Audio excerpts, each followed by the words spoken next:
ಅವ್ರದ್ದು ಏನು ಬೇಕೋ ಅವ್ರು ತೊಗೊಂಡಿದ್ದಾರೆ, ನಮ್ದು ಏನೋ ತಗೊಂಡಿದ್ದಾರೆ. ಆರಾಮಾಗಿ ನಾವು 2 ಕನ್ನಡ ಪಿಕ್ಚರ್ ನೋಡ್ತಾ ಇದ್ದಾರಲ್ಲ ಜನ. 24 ಅವರ್ಸಲ್ಲಿ ಪೈರೇಸಿ ಮಾಡಿಬಿಟ್ಟು ನನ್ನ ಮೊಬೈಲ್ಗೆ ಬಂದು ನನ್ನ ಪಿಕ್ಚರೇ ನೋಡ್ಬೇಕಂತ ನಾನು ಎಷ್ಟು ಒಂದು 3 ವರ್ಷ ಶ್ರಮ ಅಲ್ವಾ ಸರ್ ನಾವು. ಅದು ನನಗೆ ಸ್ವಲ್ಪ ಬೇಜಾರಾಯಿತು ಅಲ್ಲ. ದೇವ್ರ ಥರ ಶಿವಣ್ಣನ ತಿಳ್ಕೊಂಡಿದ್ದಾರೆ. ನೀವು ಅದನ್ನು 20 ನಿಮಿಷ ನೀವು ಆ ಕ್ಲೈಮ್ಯಾಕ್ಸ್ ನೋಡಬೇಕು. ಆ ಕ್ಲೈಮ್ಯಾಕ್ಸ್ ಏನಾಗಿದೆ ಅಂತ ಹೇಳಿದ್ರೆ, ನಾವು ಎಷ್ಟು ಅದಕ್ಕೆ ಹೆಚ್ಚು ಕಮ್ಮಿ ನಮ್ಮದು VFX ನಾವು ಸುಮಾರು ಚೇಂಜ್ ಮಾಡಿದ್ದೀವಿ. ಇದು ಫಸ್ಟ್ ಡೈರೆಕ್ಷನ್ ಬಂದಾಗ ಜನಗಳಿಗೆ ಒಳ್ಳೆ ಮೆಸೇಜ್ ಕೊಡಬೇಕು ಅಂತ ಹೇಳ್ಬಿಟ್ಟು ನಾವು ಇದನ್ನು ಇಷ್ಟು ರಿಸ್ಕ್ ತಗೊಂಡು ಮಾಡಿರೋದು ಸರ್. ನಾನು ಒಳ್ಳೆ ಕಂಟೆಂಟ್ ಕೊಟ್ಟಿದ್ದೀನಿ, ಒಳ್ಳೆ ಫಿಲಮ್ ಕೊಟ್ಟಿದ್ದೀನಿ, ಒಳ್ಳೆ ಮೆಸೇಜ್ ಕೊಟ್ಟಿದ್ದೀನಿ ಸರ್. ಅರ್ಥ ಆಯ್ತಾ? ಆ ತೃಪ್ತಿ ನನಗಿದೆ. ಮಿಕ್ಕಿದ್ದು ದುಡ್ಡುಗೂ ನಾನು ಕೊಡೋದು ಹೋಗೋದು ನಮ್ಮ ಕನ್ನಡ ಪ್ರೇಕ್ಷಕರಿಗೆ ಅಷ್ಟೇ ಸರ್. ಶಿವಣ್ಣ ಇಲ್ಲ ಅಂದಿದ್ರೆ ನನಗೂ ಅಷ್ಟು ಧೈರ್ಯ ಬರ್ತಾ ಇರಲಿಲ್ಲ. ನಮಗೆ ಶಿವಣ್ಣ ಮೈಂಡಲ್ಲಿ ಕೂತ್ಕೊಂಡ್ಬಿಟ್ರು ಅಂತ. ಏನೋ ಮಾಡಬೇಕು ಏನಕ್ಕಂತ ಹೇಳಿದ್ರೆ, ಸಮಾಜಕ್ಕೊಂದು ಮೆಸೇಜ್ ಕೊಡ್ಬೇಕಾದ್ರೆ ನಾನು ಹೇಳಿದ್ರೆ ಯಾರೂ ಕೇಳಲ್ಲ ಅಲ್ವಾ, ಕೇಳಲ್ಲ. ಅದು ಯಾರು ಹೇಳ್ಬೇಕು ಅಂತ, ಇದು ಶಿವಣ್ಣ ಹೇಳಿದ್ರೇ ಕೇಳ್ತಾರೆ. ಅದಕ್ಕೆ ಶಿವಣ್ಣ ಬಾಯಲ್ಲೇ ಹೇಳಿಸ್ಬೇಕು ಅಂತ ಹೇಳ್ಬಿಟ್ಟು ಡೈರೆಕ್ಟ್ರನ್ನು ನಾವು ಇದು ಮಾಡಿದ್ದು. ಜೊತೆಗೆ ದೊಡ್ಡ ಸಿನಿಮಾಗರು, ಬಟ್ ಒಂದಷ್ಟು at the same time mark ಜೊತೆ ಬಂದಿರೋದ್ರಿಂದ ಒಂದಷ್ಟು ಕಡಿಮೆ ಥಿಯೇಟರ್ ಸಿಗ್ತೇನೋ ಅನ್ನೋಂಥದ್ದಿತ್ತು. ಇದನ್ನು ನೀವು ಅಂದರೆ ಇದನ್ನೆಲ್ಲೂ ನೀವು ಬೇಜಾರಲ್ಲಿ ಹೇಳಿಲ್ಲ. ಅಂದರೆ ಗುರು ಒಂದಷ್ಟು ಪ್ಲಸ್ ಮೈನಸ್ ಆಗ್ತವೆ, ಬಟ್ ಸೆಕೆಂಡ್ ವೀಕ್ ಇಂಟರ್ಚೇಂಜ್ ಆಗ್ತವೆ, ಈ ಥರದ್ದು ಕೂಡ ನೀವು ಮಾತಾಡಿದ್ರಿ. ಅದ್ರ ಬಗ್ಗೆ ಹೇಳೋದಾದ್ರೆ ಸರ್, ಒಂದು ಏನಂತ 2 ದೊಡ್ಡ ಪಿಕ್ಚರ್ ಬರಬೇಕಾದ್ರೆ ಥಿಯೇಟ್ರ್ಗಳ ಪ್ರಾಬ್ಲಮ್ ಇದ್ದೇ ಇರುತ್ತೆ ಸರ್ ಯಾವಾಗಂತ. ಅದನ್ನು ನಾವು ಆ ಡೇಟಿಗೆ ಬರಬೇಕಾದ್ರೆ ನಾವು ಅದನ್ನು ಬ್ಯಾಲೆನ್ಸ್ ಮಾಡಬೇಕಲ್ವಾ. ಅದನ್ನು ಬ್ಯಾಲೆನ್ಸ್ ಮಾಡಿದ್ದೀವಿ ಅರ್ಥ ಅಂತ. 2 ನಮ್ಮ ಕನ್ನಡ ಪಿಕ್ಚರ್ಗಳು 2ಕ್ಕೂ ಬೇಕು, ಬ್ಯಾಲೆನ್ಸ್ ಬೇಕು. ಇವಾಗ ನನಗೆ ಎಲ್ಲ ಬೇಕು ಅಂತ ನಾನು ಹೇಳೋಕ್ಕಾಗಲ್ಲ, ಅವರು ಏನು ಹೇಳಿಲ್ಲ ಬೇಕು ಅಂತ. ಅವ್ರದ್ದು ಏನು ಬೇಕೋ ಅವ್ರು ತೊಗೊಂಡಿದ್ದಾರೆ, ನಮ್ದು ಏನೋ ತಗೊಂಡಿದ್ದಾರೆ. ಆರಾಮಾಗಿ ನಾವು 2 ಕನ್ನಡ ಪಿಕ್ಚರ್ ನೋಡ್ತಾ ಇದ್ದಾರಲ್ಲ ಜನ ಅಲ್ವಾ. ಆರಾಮಾಗಿ ನೋಡ್ತಾ ಇದ್ದಾರಲ್ಲ ಜನ, ಆರಾಮಾಗಿ ನೋಡ್ತಾ ಇದ್ದಾರೆ. ಅಂದರೆ ಇದು ಆ್ಯಕ್ಚುಲಿ ಯಾರಿಗೆ ಇದನ್ನು ನೋಡೋಕ್ಕಾಗಲ್ಲ ಅವ್ರು ಮಾತ್ರ ಒಂದಷ್ಟು ಕೂತ್ಕೊಂಡು ಯಾರೋ ಸರ್. ನಮ್ಗೆ ನಿಜವಾಗ್ಲೂ ಹೇಳ್ತೀನಿ, ನನಗೆ ಇದೆಲ್ಲ ನನಗೆ ಗೊತ್ತಿಲ್ಲ ಸರ್. ನಾವು ಕೆಲಸ ಮಾಡ್ಕೊಂಡು ನಾವು ಇದ್ದಿದ್ವಿ.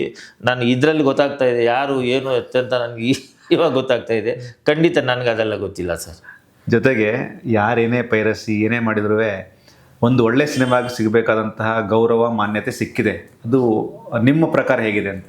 ಅಲ್ಲ, ಸಿಕ್ಕಿದೆ. ಏನು ಎಲ್ಲ ಪೈರಸಿ ಅಂತ ಹೇಳಿದ್ರೆ ಇವಾಗ ನೋಡಿ, 24 ಅವರ್ಸಲ್ಲಿ ಪೈರಸಿ ಮಾಡಿಬಿಟ್ಟು ನನ್ನ ಮೊಬೈಲ್ಗೆ ಬಂದು ನನ್ನ ಪಿಕ್ಚರೇ ನೋಡ್ಬೇಕಂತ ನಾನು ಎಷ್ಟು ಒಂದು 3 ವರ್ಷ ಶ್ರಮ ಅಲ್ವಾ ಸರ್ ನಾವು. ಅದು ನನಗೆ ಸ್ವಲ್ಪ ಬೇಜಾರಾಯಿತು ಅಲ್ಲ ಅಂತ. ಪೈರಸಿ ಮಾಡೋರಿಗೆ ತಿಳ್ಕೋಬೇಕಲ್ಲ, ಇಷ್ಟು 3 ವರ್ಷ ಮಾಡಿದ್ದಾರೆ, ಆಯಿತು ಇದು ಮಾಡಿದ್ರೆ ಹಿಂಗೆ ಪಾಪ ನಮಗೆ ಪ್ರೇಕ್ಷಕರು ಬರ್ತಾರೆ. ಆಮೇಲೆ ಮೊಬೈಲಲ್ಲಿ ನೋಡ್ಕೊಂಡು ಇವಾಗ ಬಿಜಿ ಶೆಡ್ಯೂಲಲ್ಲಿ ಏನು ಮಾಡ್ತಾರೆ. ಅದು ಬೇಜಾರಾಯಿತು. ಅದಕ್ಕೆ ನಾವು ಅದನ್ನು ಏನು ಬೇಕೋ ಅದಕ್ಕೆ ಕಾನೂನಿಂದ ಕೋರ್ಟ್ ಆರ್ಡರ್ ತಗೊಂಡಿದ್ದೀವಿ. ದಯವಿಟ್ಟು ಪೈರಸಿ ಮಾಡಬೇಡಿ ಅಂತ ನಾನು ಹೇಳ್ತೀನಿ. ಆಮೇಲೆ ನೀವು ಪ್ರತಿ ಸಲಿನೂ ಒಂದು ಮಾತು ಹೇಳ್ತೀರಿ, ಅಂದರೆ ಪೈರಸಿ ಅದು ಅವ್ರ ಸಿನಿಮಾ ಇವ್ರ ಸಿನಿಮಾ ಅಂತಲ್ಲ, ಒಟ್ಟು ಆ ಪೈರಸಿ ಅನ್ನೋದೇ ರಾಂಗು ಅಂತ. ಹೌದು ಸರ್, ಯಾರ ಸಿನಿಮಾ ಆದ್ರೂ ಅಲ್ವ ಸರ್. ಇವಾಗ ನನಗಾಗಿರೋ ಬೇಜಾರೇ ತಾನೆ ಇನ್ನೊಂದು ಪಿಕ್ಚರ್ಗೆ ಅವ್ರಿಗೂ ಬೇಜಾರು ಮಾಡ್ಕೊಳ್ಳೋದು. ಎಲ್ಲರೂ ದುಡ್ಡು ಹಾಕಿರ್ತೀನಿ ಪಿಕ್ಚರ್ ಮಾಡೋದು.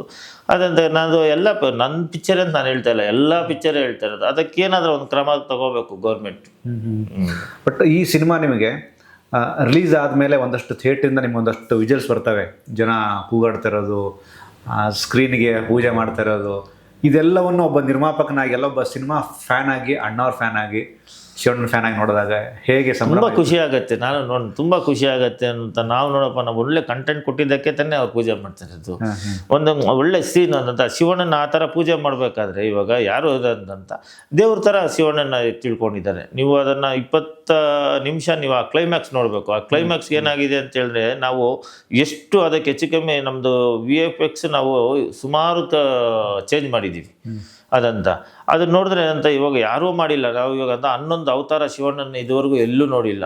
ಇವಾಗ ನಾವು ಅದನ್ನು ತೋರಿಸಿದ್ದೀವಿ. ನೀವು 11 ಅವತಾರ ಅಟ್ಲೀಸ್ಟ್ ನೀವು ಬಂದು ಅದು ಅವತಾರಗಳು ನೋಡಿ. ನೀವು ಹೇಳ್ತಾ ಅಂತ ನೀವು ಅವತಾರಗಳಿಗೆ ಏನು ಕಷ್ಟಪಟ್ಟಿದ್ದೀವಿ, ಯಾವ ಥರ ನಾವು ಅದನ್ನು ಡ್ರಾಯಿಂಗ್ ಮಾಡಿಕೊಂಡು ಎಲ್ಲ ಮಾಡಿಕೊಂಡು ಪಾಪ ಅರ್ಜುನ್ ಜನ ನಿದ್ದೆ ಇಲ್ದಿರ ಪಾಪ ಅವರು 3 ವರ್ಷ ಕಷ್ಟಪಟ್ಟಿದ್ದಾರೆ ಅಂತ. ಡೈರೆಕ್ಟರ್ ಅಂತ ಈಗಂದ್ರೆ ಡೈರೆಕ್ಟರ್ ವಿಷನ್ಸು. ನಾನು ಅವ್ರಿಗೆ ಏನು ಬೇಕೋ ಅದು ನಾವು ಕೊಡ್ತಾ ಇದ್ದೀವಿ. ಯಾಕೆಂದರೆ ಇದು ಕಂಟೆಂಟೇ ಸಪ್ರೇಟ್ ಆಗಿತ್ತು. ಇವಾಗ ನೀವು ಫೈಟ್ ಇರಬೇಕು, ಡ್ಯಾನ್ಸ್ ಇರಬೇಕು, ಇದಂತ ಅದು ಇದಿರುತ್ತೆ ಅಂತ ಇಲ್ಲ. ಬೇಡ, ಜನಗಳಿಗೆ ಏನಾದರೂ ಒಳ್ಳೆ ಮೆಸೇಜು. ಅವರು ಫಸ್ಟ್ ಡೈರೆಕ್ಷನ್ ಬಂದಾಗ ಜನಗಳಿಗೆ ಒಳ್ಳೆ ಮೆಸೇಜ್ ಕೊಡಬೇಕು ಅಂತ ಹೇಳ್ಬಿಟ್ಟು ನಾವು ಇದನ್ನು ಇಷ್ಟು ರಿಸ್ಕ್ ತಗೊಂಡು ಮಾಡಿರೋದು. ಮೇಲಾಗಿ ಜನವರಿ 1ರಿಂದ ಬೇರೆ ಭಾಷೆಯಲ್ಲಿ ಕೂಡ ಒಂದು ಪ್ರಿಪ್ರೇಷನ್ ನಡೀತಿದೆ, ಅದ್ರ ಬಗ್ಗೆ ಹೇಳೋದಾದ್ರೆ? ಇಲ್ಲ, ಜನವರಿ 1ಕ್ಕೆ ಎಲ್ಲ ಅಂತ ತೆಲುಗು, ತಮಿಳು, ಮಲಯಾಳಮು, ಹಿಂದಿ ಇದು ಮಾಡ್ತಾಯಿದ್ದಾರೆ. ಹಿಂದಿಯೆಲ್ಲ ಅವರು ನಮ್ಮ ಅದೇ ಜಿ ಸ್ಟುಡಿಯೋ ಮಾಡ್ತಾಯಿದ್ದಾರೆ. ಓಕೆ. ಟೋಟಲ್ ಎಲ್ಲ ಜಿ ಸ್ಟುಡಿಯೋನೇ ಮಾಡ್ತಾಯಿರೋದು. ಅಲ್ಲಿಂದ ಅವರು ಇದು ಮಾಡ್ತಾಯಿದ್ದಾರೆ. ಅಲ್ಲಿ ಒಳ್ಳೆ ರೆಸ್ಪಾನ್ಸ್ ಇದೆ. ಅವ್ರು ನೋಡ್ಬಿಟ್ಟು ಮತ್ತು ನಾನು ಪಿಕ್ಚರ್ ತೋರಿಸ್ತೀವಿ ಒಂದು 4-5 ಜನಕ್ಕೆ ತುಂಬ ಚೆನ್ನಾಗಿದೆ ಅಂತ ಹೇಳ್ಬಿಟ್ಟು ನಮ್ಮ ಮೈತ್ರಿ ಮೂವೀಸ್ ಅವರೇ ರಿಲೀಸ್ ಮಾಡ್ತಾ ಇದ್ದಾರೆ. ಟೋಟಲ್ ಅಪ್ರಾಕ್ಸಿಮೇಟ್ ಎಷ್ಟು ಥಿಯೇಟರ್ ಆಗ್ಬೋದು ಸರ್? ಎಲ್ಲ ಮಿಕ್ಕಿದ 4 ಲ್ಯಾಂಗ್ವೇಜ್ ಸರಿ ಸುಮ್ಮನೆ ನಿಮ್ಮ ಆ್ಯಸ್ ಅ ನಿರ್ಮಾಪಕರ? ಇಲ್ಲ, 4 ಲ್ಯಾಂಗ್ವೇಜ್ ಸೇರಿ ಹೆಚ್ಚು ಕಮ್ಮಿ ಒಂದು 700-800 ಸ್ಕ್ರೀನ್ ಆಗುತ್ತೆ. ಸಿಗುತ್ತೆ ಸರ್. ಅಂದರೆ ನೆಕ್ಸ್ಟ್ ವೀಕಿಂದ ಅಂದರೆ ಕನ್ನಡ ಜೊತೆಗೆ ಬೇರೆ ಭಾಷೆಯಲ್ಲಿ ಕೂಡ ಸಿನಿಮಾ ಆಯಾ ರಾಜ್ಯದಲ್ಲಿ ಸಿನಿಮಾ ನೋಡಿ ಸಿಗುತ್ತೆ. ಹೌದು. ಓಕೆ ಸರ್, ಈಗ ಸಿನಿಮಾದ ಬಡ್ಜೆಟ್ಟು ಅನ್ನೋದಕ್ಕಿಂತಲೂ ಸಿನಿಮಾಗೆ ನಾವೇನು ಹಾಕಿರ್ತೀವಲ್ಲ ದುಡ್ಡು, ಇದೆರಡರ ಮಧ್ಯೆ ಒಂದು ಗೊಂದಲ ಇದ್ದೇ ಇರುತ್ತೆ. ಗುರುಷ್ಟು ದುಡ್ಡು ಹಾಕ್ಬಿಟ್ಟಿದ್ದೀನಿ, ನಂಗೆ ಇಷ್ಟು ಬರಬೇಕು.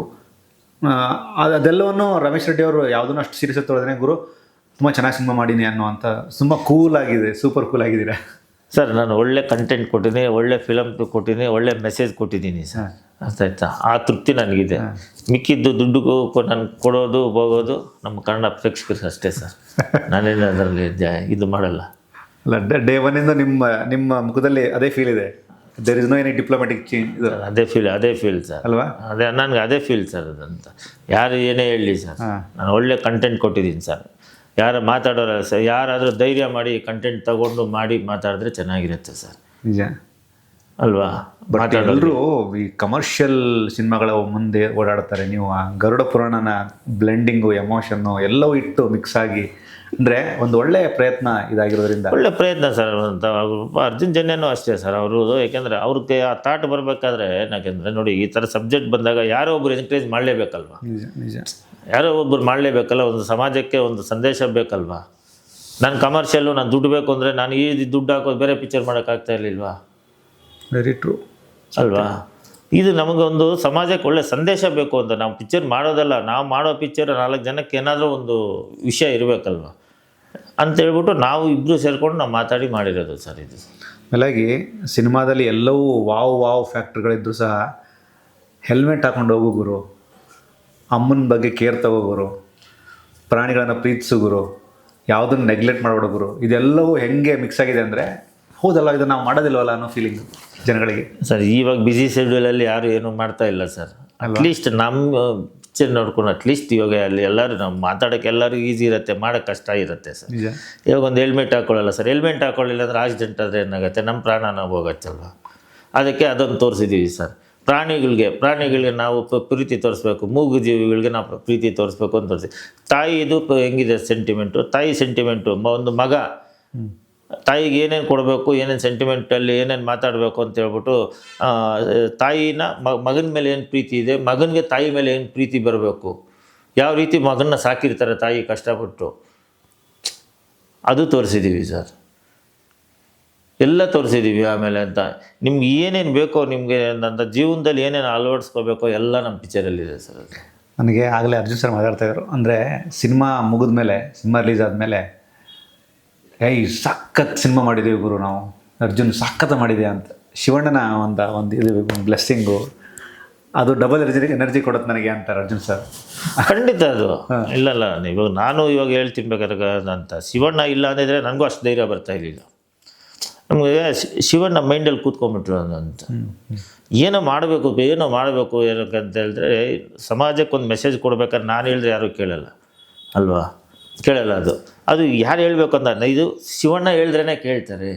ಅದಕ್ಕೆ ಶಿವಣ್ಣ ಬಾಯಲ್ಲೇ ಹೇಳಿಸ್ಬೇಕು ಅಂತ ಹೇಳ್ಬಿಟ್ಟು ಡೈರೆಕ್ಟ್ರನ್ನು ನಾವು ಇದು ಮಾಡಿದ್ದು ಇವಾಗಂತ. ಉಪ್ಪಿ ಸರ್ ನೋಡಿ, ಉಪ್ಪಿ ಸರ್ ಏನು ಸ್ಟೈಲಾಗಿ ಮಾಡಿದ್ದಾರೆ ಅಂತ ಎಲ್ಲೂ ಮಾಡಿಲ್ಲ. ಎಲ್ಲ ಹೇಳ್ತಾರೆ ಅಂತ ಅವರು ಆ್ಯಕ್ಟಿಂಗ್ ಆಗಲಿ, ನಮ್ಮ ಶಿವಣ್ಣ ಆ್ಯಕ್ಟಿಂಗ್ ಆಗಲಿ, ರಾಜ್ಬಿ ಶೆಟ್ಟಿ ನೋಡಿ ಅಪ್ಪಪ್ಪ ನ್ಯಾಚುರಲಾಗಿ ಮಾಡಿದ್ದಾರೆ ಇವಾಗಂತ. ಒಂದು ಮನೇಲಿ ಮಗ ಹೆಂಗೆ ನಡ್ಕೋಬೇಕೋ ಹಂಗೆ ಇದು ಮಾಡ್ಕೊಂಡಿದ್ದಾರೆ. ಅಮ್ಮ ನೋಡಿ, ಅವರು ಆಚೆ ಕಡೆ ನಡೆಯೋದು ಅಮ್ಮನ ಗೊತ್ತಿಲ್ದಿರ ಅವ್ರು ಹಿಂಗೆ ಇದು ಸ್ಟ್ರಗಲ್ ಮಾಡ್ತಾರೆ ಎಲ್ಲ. ಒಂಥರ ಮೂವರು ಅಷ್ಟೇ, ನನಗೆ ಮೂವರು ನನಗೆ ನಿಜವೂ ಒಂಥರ ಫ್ರೆಂಡ್ಸ್ ಥರ ನಾವಿದ್ವಿ ಮೂರು ಅಂತ. ಇನ್ನು ಅರ್ಜುನ್ ಜನ ನಾವಿಬ್ಬರು ಯಾವಾಗೂ ನಾವು ಡಿಸ್ಕಸ್ ಮಾಡ್ತಾಯಿದ್ವಿ. ಎಲ್ಲ ಕಷ್ಟಪಟ್ಟು ಮಾಡಿದ್ವಿ ಪಿಕ್ಚರ್, ಒಳ್ಳೆ ಮೆಸೇಜ್ಗೋಸ್ಕರ ಮಾಡಿದ್ದೀವಿ. ಅದು ಹೋಗಿ ನೀವೆಲ್ಲ ಫ್ಯಾಮಿಲಿ ಸಮೇತ ಹೋಗಿ ಪಿಕ್ಚರ್ ನೋಡ್ಬೇಕು. ಅಂದರೆ ಅದು ನೋಡ್ಬಿಟ್ಮೇಲೆ ಗೊತ್ತಾಗತ್ತೆ. ಇವಾಗ ಏನಾಗುತ್ತೆ ಅಂತ ಹೇಳಿದ್ರೆ, ಈ ಇದರಲ್ಲಿ ಏನಂತ ಏನಪ್ಪ ಈ ಪಿಕ್ಚರ್ ಅಂತ ಡೀಪಾಗಿ ಪಿಕ್ಚರ್ ನೋಡಬೇಕು ಅಲ್ವಾ? ಡೀಪಾಗಿ ಪಿಕ್ಚರ್ ನೋಡಬೇಕು. ನೀವು ಡೀಪಾಗಿ ಪಿಕ್ಚರ್ ನೋಡಿದಾಗ ಆವಾಗ ನಿಮ್ಮ ಮನಸ್ಸು ತಟ್ಟತ್ತೆ. ಅದು ಫಸ್ಟ್ ಫ್ರೇಮಿಂದ ಕ್ಲೈಮ್ಯಾಕ್ಸ್ವರೆಗೂ ಫಸ್ಟ್ ಫ್ರೇಮಿಂದ ಕ್ಲೈಮ್ಯಾಕ್ಸ್ವರೆಗೂ ನೀವು ನೋಡಬೇಕು, ಡೀಪಾಗಿ ಹೋಗ್ಬೇಕು.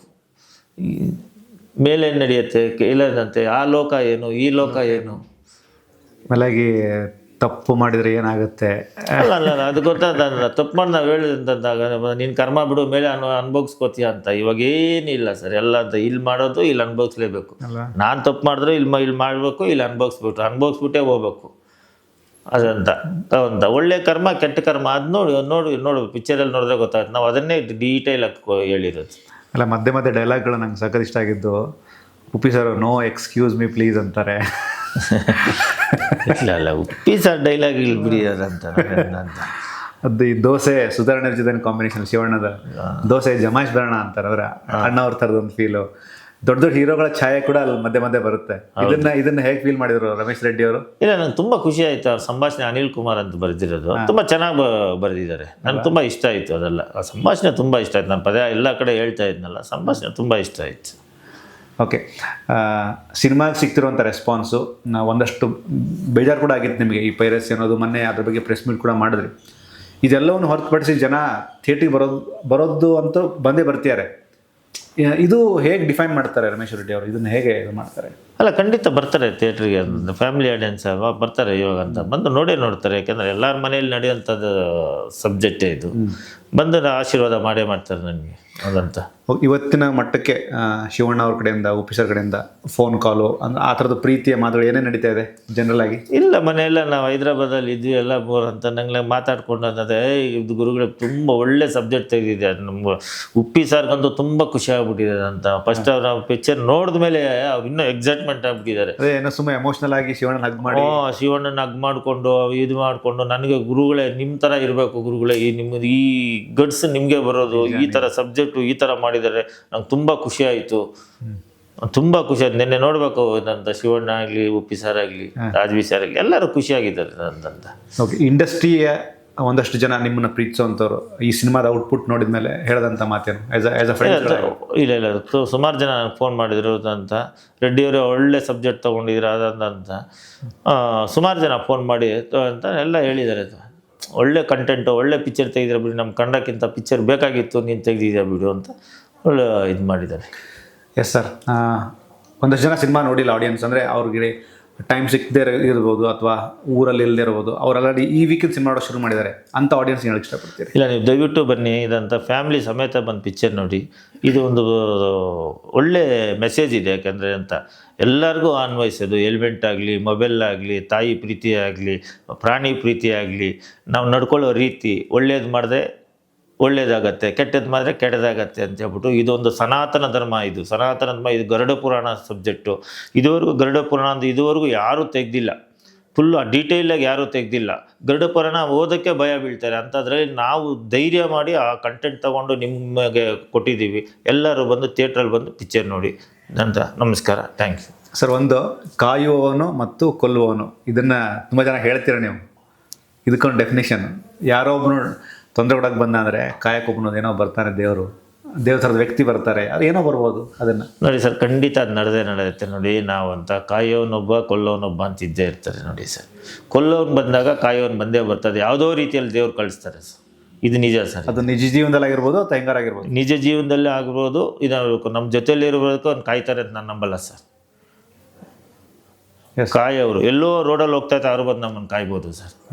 ಪಕ್ಕದಲ್ಲಿರೋರು ಯಾರೋ ಅಂತ ಜೊತೆಯಲ್ಲಿ ಇದ್ದವ್ರೆ, ಇವ್ರು ಕಾಯ್ತಾರೆ ಅವ್ರು ಕಾಯ್ತಾರೆ ನಾವು ಅಂದ್ಕೊಂಡೋಕೆ ತಪ್ಪೋದು. ನಮ್ಮ ಕಾಯೋನು ದೇವ್ರು ಯಾವುದೋ ಒಂದು ರೂಪದಲ್ಲಿ ಎಲ್ಲೋ ಯಾರನ್ನೋ ಒಬ್ಬರು ಕಳಿಸ್ತಾರೆ ಸರ್. ಎಸ್, 45 ಚಿತ್ರಕ್ಕೆ ಒಂದಷ್ಟು ಅಂದರೆ ಚೆನ್ನಾಗಿ ಆಗಬೇಕು ಅನ್ನುವಂತಹ ಮನಸ್ಥಿತಿಗಳು ತುಂಬ ದೊಡ್ಡ ಮಟ್ಟಕ್ಕಾಗಲಿ, ಸಂಖ್ಯೆಗಳು ಜಾಸ್ತಿ ಆಗಲಿ, ರಮೇಶ್ ರೆಡ್ಡಿ ಅವರಿಗೆ ಹಾಕಿದಂಥ ಹಣ ವಾಪಸ್ ಬರಲಿ ಅಂತ ಸುದ್ದಿಮನೆ ಕಡೆಯಿಂದ ಕೇಳ್ಕೊತೀವಿ. ಜೊತೆಗೆ ಸಿನಿಮಾನ ಜನ ಸೆಲೆಬ್ರೇಟ್ ಮಾಡ್ತಿದ್ದಾರೆ. ಎಲ್ಲರ ಪರವಾಗಿ ನಿಮಗೆ ದೊಡ್ಡ ನಮಸ್ಕಾರ. Thank you so much. Thank you sir. ಇದಿಷ್ಟು ರಮೇಶ್ ರೆಡ್ಡಿ ಅವ್ರ ಮಾತು. ಅವರು ಕ್ಲಿಯರಾಗಿ ಹೇಳಿದರು, ತೊಂದರೆ ಕೊಡೋದಕ್ಕೆ ಎಷ್ಟೇ ಜನ ಬಂದರೂ ನಮ್ಮನ್ನು ಕಾಯಕ್ಕೆ ಒಬ್ಬನು ಇರ್ತಾನೆ ಅಂತ. ಶಿವ ಅವ್ರನ್ನ ಕಾಯ್ತಾನೆ, ಶಂಕರಾಚಾರ್ಯ ಅವ್ರನ್ನ ಕಾಯ್ತಾರೆ. 45 ಸಿನಿಮಾ ಯಾರೆಲ್ಲ ನೋಡಿಲ್ಲೋ ಹೋಗಿ ಚಿತ್ರಮಂದಿರ ನೋಡಿ. ಯಾವುದೇ ಕಾರಣಕ್ಕೂ ಪೈರಸಿ ಕಾಪಿ ಬೇಡ. Thank you so much.